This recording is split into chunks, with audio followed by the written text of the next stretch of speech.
Arjun. And you're a writer yourself. You decided to go and study psychology. You've got your master's degree. You're practicing as a psychologist. So I do think it's really critical to also highlight that, from all that I've been following of your journey and Shubhrata's journey, you both are using social media really well. I do think it's really commendable that neither of you is actually sugarcoating or putting that kind of positive filter or whatever, that toxic positivity we talk about. You both are very honest that there are ups and downs. This is a journey.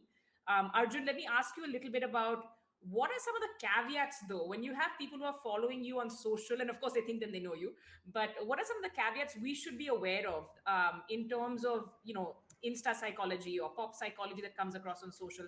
Anything you'd want to flag?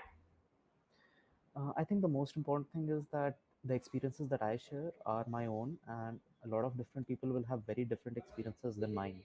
So the things that I'm sharing, things that help me, they help me because, well, they worked, not because they are going to help everyone.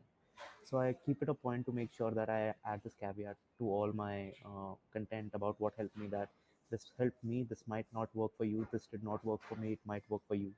And with a lot of insta psychologists as they are right now, I think there's a lot of wisdom uh, that they end up spouting instead of actual evidence-based treatment. So I just suggest that be mindful of what you're consuming. Be mindful that people are coming from their own experiences, and um, it's not necessary that one thing will fix everyone. So do what works for you and be open to different possibilities as well. That's fair. And Shubhrata, for you, in terms of what you have seen on social, from what you've shared, and what you think people should keep in mind? One of the things that I always keep harping on is that let us just separate, clinical depression, which is like an illness, it's mental illness, from a normal kind of sadness. It's not the garden variety of sadness. Anyone can feel sad on a day, and I believe I see a lot of. In fact, I've started terming it the motivation industry. I see a lot of these motivational quotes and speakers and all kinds of posts about how people can get up and walk and feel nature and all of that stuff, and that will help you. Of course it will help, but it lack of access to nature, or lack of spirituality, etc. That's, or just someone not being able to see something positive. That's not depression. Depression is a clinical illness, and it has more to do with just feelings of sadness. This is just a lot more.